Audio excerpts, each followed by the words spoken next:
Bonjour les amis, bonjour camarades, bonjour cher public. J'aimerais vous parler d'un livre très intéressant. Je vais vous le présenter là immédiatement. C'est un livre de Gisèle Halimi qui s'appelle La cause des femmes.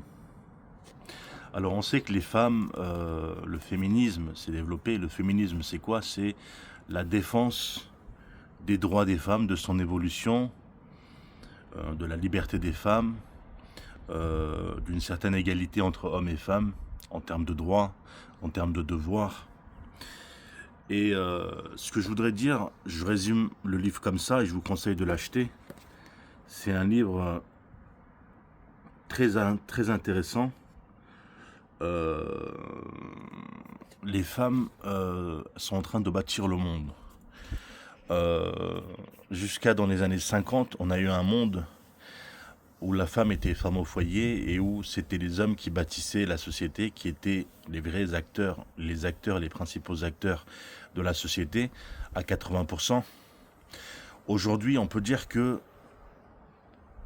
la conception de la société, les valeurs sociétales, c'est les valeurs féministes, euh, entre 60 et 80% d'apport. Donc je vous conseille d'acheter ce petit livre qui est un prix tout à fait intéressant dont je ne vous dévoile pas le prix. Parce que ce qui compte, c'est la richesse du livre, mais pas son prix. C'est ce que ce livre va vous apporter. Gisèle Halimi, La cause des femmes. Je vous lis ce qu'il y a écrit derrière, d'accord? Pour que vous vous en imprégniez.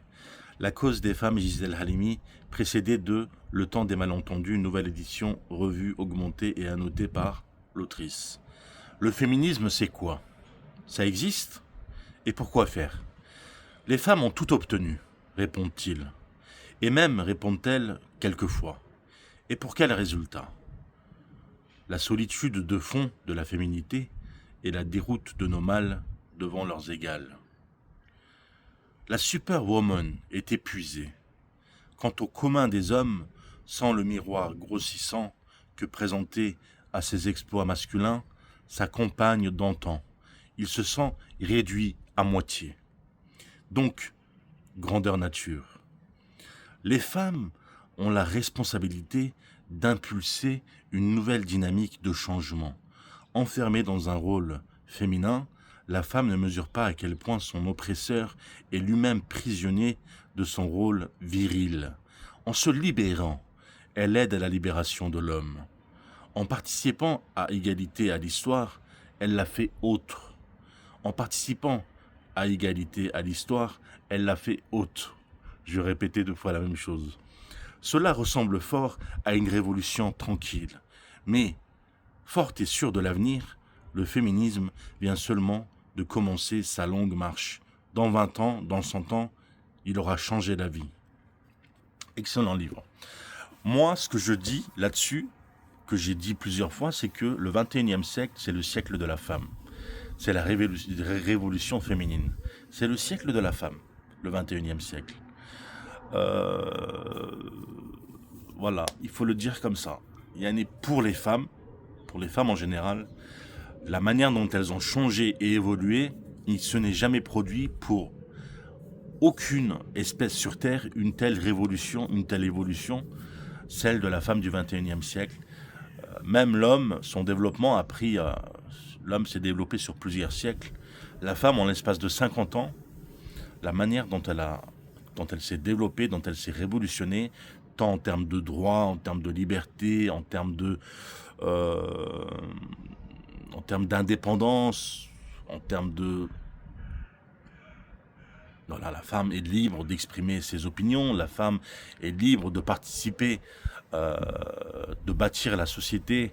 Comme je vous ai dit, je pense que la société actuellement, en termes de synergie humaine, en termes d'idées et de conception, elle est bâtie entre 60 et 80% par les femmes. Les hommes ne l'assument pas ouvertement, mais ils sont même plus à 50%. Hein. Certes, dans les entreprises, les hommes sont toujours mieux payés que les femmes, mais c'est les femmes qui dirigent. Donc un conseil, ne vous mettez pas les femmes Ne prenez pas les femmes dans votre viseur.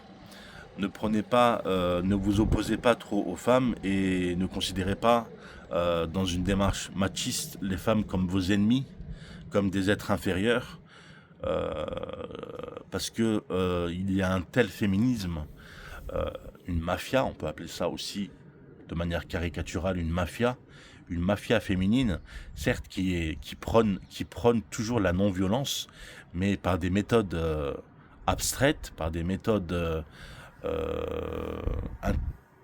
on va dire par des méthodes psychiques, par des méthodes féministes, se débrouilleront si vous êtes opposé à la femme, opposé justement à son évolution, à sa liberté, à ses droits, euh, au fait qu'elle gagne en ascension, qu'elle gagne en liberté, et parfois qu'elle puisse être même au-dessus des hommes. Si vous vous opposez à ça, vous êtes mal barré, vous êtes vraiment mal barré.